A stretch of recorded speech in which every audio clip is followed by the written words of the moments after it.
sebelumnya saya minta maaf karena dalam video ini saya akan simulasi mengenai mata kuliah pengembangan pembelajaran bahasa Indonesia dalam materi penggunaan huruf kapital. Oke, Assalamualaikum warahmatullahi wabarakatuh anak-anak, selamat pagi. Oke, untuk sebelum kita memulai pelajaran pada pagi hari ini, marilah kita berdoa sesuai dengan keyakinan masing-masing. Berdoa mulai. Oke, selesai. Sebelum itu ibu akan mengabsen dulu ya. Gimana kalian? Oh ya, sebelumnya kalian bahagia nggak pada pagi hari ini? Gimana kabarnya? Apa ada yang setelah liburan atau gimana? Oke, si ibu akan mengabsen. Yang pertama Sabel, oke masuk. Terus Jessica, oke masuk. Oke, kelihatannya ini masuk semua ya, nihil. Oke. Kemarin kita sudah belajar mengenai apa anak-anak? Huruf abjad. Nah, pada pagi hari ini kita akan belajar mengenai penggunaan huruf kapital.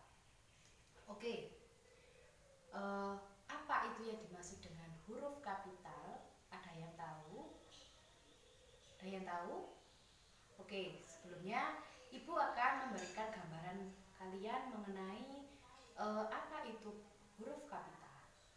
Oke, silakan dibuka bukunya. Amati pada halaman 38. Apakah sudah? Kalau sudah, lihat gambar media pembelajaran berupa ibu berbelanja di pasar. Nah, sudah ada. Siapa di sini yang pernah belanja ke pasar? Menemani ibunya, ya, nggak berangkat sendiri ya, nggak boleh kalau berangkat sendiri. Siapa? Oke. Biasanya ke pasar pada pagi hari. Pada hari apa? Pada hari Minggu. Nah, biasanya kalau pada hari Minggu itu kita membantu orang tua. Siapa yang di sini main? Nggak ada ya? Pasti membantu semua. Nah, lalu setelah sudah kalian baca teks dalam judul apa itu? Coba dilihat halaman 39. Akhir pekan yang bermakna. Oke, silakan dilihat. Oke anak-anak, tadi membacanya sudah sampai mana? Apakah sudah dibaca semuanya? Kalau sudah dibaca, oke, akan Ibu tunjuk kalian untuk menemukan huruf kapital yang ada dalam teks apa? Akhir pekan yang bermakna. Oke, Ibu tunjuk Jessica. Oke, pada kalimat pertama dalam paragraf awal itu ada berapa huruf kapital? Oke, ada berapa? 2. Apa? Oke, yang pertama awal kalimat ada nama. Oke. Nah, jadi apakah huruf kapital itu? Apakah A ditulis besar?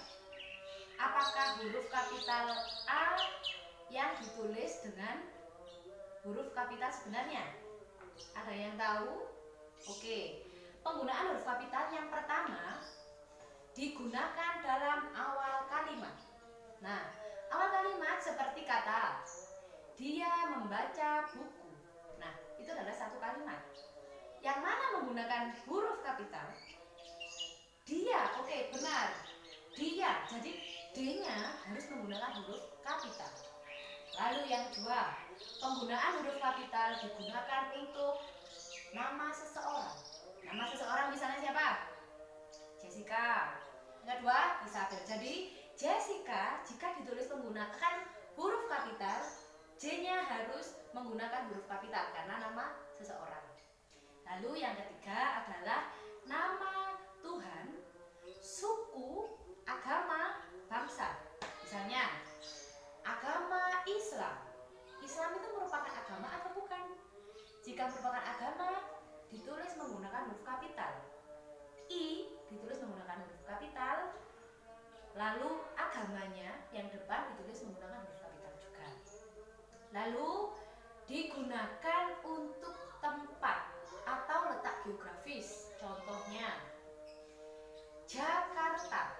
Jakarta, J-nya harus menggunakan huruf kapital. Oke, itu tadi penggunaan huruf kapital sudah ditulis. Yang pertama tadi apa? Apa anak-anak? Yang pertama digunakan untuk awal kalimat. Yang kedua digunakan untuk nama seseorang. Yang ketiga digunakan untuk menulis Tuhan, suku, bangsa, dan agama. Yang keempat digunakan untuk menulis letak geografis. Oke. Yang kedua, penggunaan tanda titik. Nah, apa itu tanda titik? Tanda titiknya seperti apa? Oke, betul, yang hanya ditul seperti itu ya. Tanda titik itu seperti itu.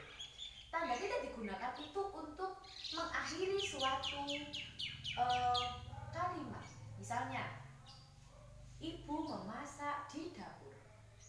Titik, berarti sudah selesai kata-katanya. Jika ibu memasak di dapur menggunakan koma, berarti satu kata tersebut belum berakhir. Oke. Yang kedua, tanda titik digunakan untuk memisahkan angka jam. Jadi misalnya pukul 06.00. Nah, jadi penggunaan tanda titik itu digunakan untuk memisahkan antara jam dengan menit. Yang ketiga, tanda titik digunakan untuk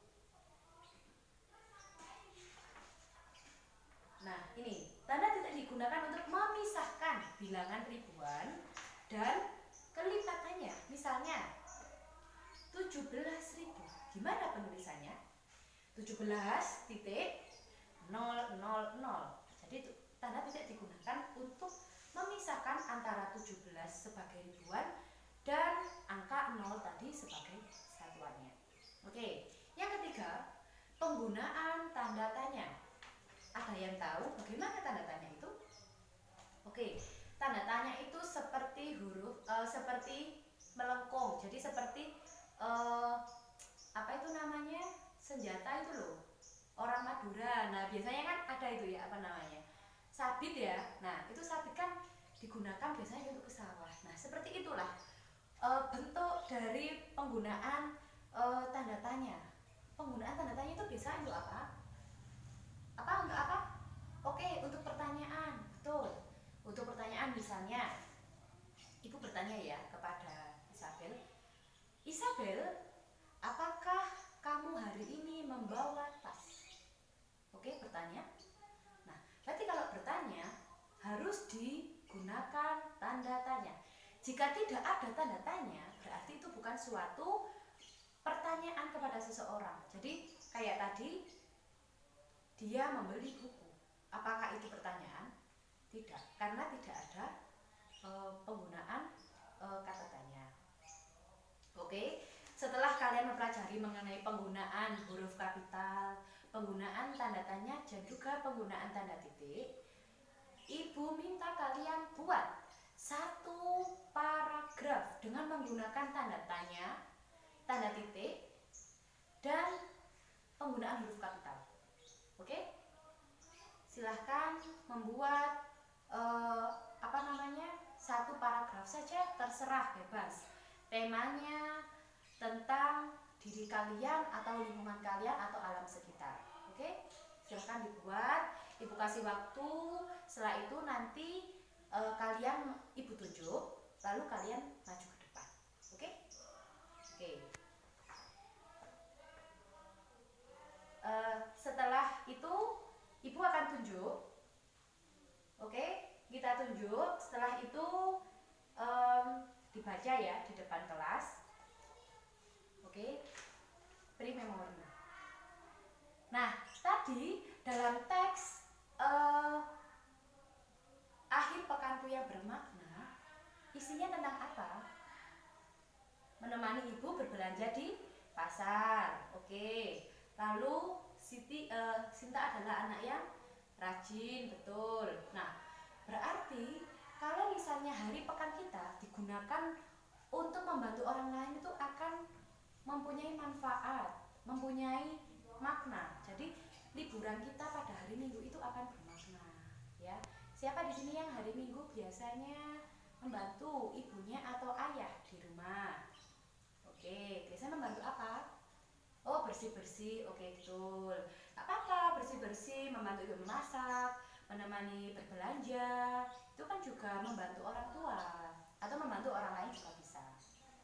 Oke, biasanya kalau pergi ke pasar pasti ibu membeli sesuatu. Tadi dalam teks itu disebutkan harga sawi, harga jeruk, dan harga mangga. Betul. Berapakah harga sawi yang ada di dalam teks? Ada yang tahu? Oke.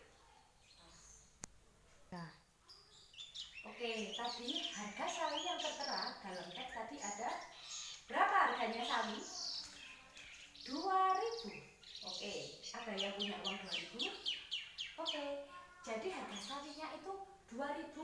Oke, kita simpan dulu ya 2.000-nya. Lalu tadi ada harga tempe. Berapakah harga tempe?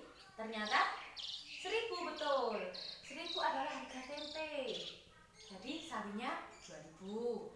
Terus harga tempenya 1.000. Oke, kita simpan dulu. Lalu harga mangga 1 kilo tadi ada berapa? 5.000 ya harganya. Oke. 5.000, ada yang punya uang 5.000? Oh, nggak ada yang saku 5.000 ya. Ini cuma 2.000 aja. Oke, jadi uang 5.000 untuk harga 1 kilo mangga. Jadi tadi di sini ibu punya uang 1.000, 2.000 dan 5.000. Siapa di sini yang mau maju untuk mengurutkan nilai dari ketiga uang ini, dari yang paling rendah nilainya? Oke, sudah di memori. Oke anak-anak, pada pagi hari ini kita tadi sudah mempelajari apa saja? Oke, yang pertama penggunaan huruf kapital. Lalu yang kedua ada pengamalan sila kedua tadi, membantu ibu, membantu orang tua, bersedekah. Oke. Lalu yang ketiga tadi kita sudah mempelajari apa saja? Nilai kesetaraan mata uang. Oke. Ibu harap kalian sudah mempelajari materi ini dan ibu meminta pada kalian untuk bersikap baik terhadap semua orang. Tadi sesuai dengan pengamalan sila kedua. Apa sila kedua? Kemanusiaan yang adil dan beradab. Oke, anak-anak, ibu mohon maaf jika ada salah kata pada pembelajaran hari ini. Mohon maaf dan terima kasih banyak atas waktunya. Sebelum kita mengakhiri pelajaran, marilah kita berdoa terlebih dahulu. Berdoa mulai. Selesai, oke, ibu akhiri pembelajarannya. Wassalamualaikum warahmatullahi wabarakatuh.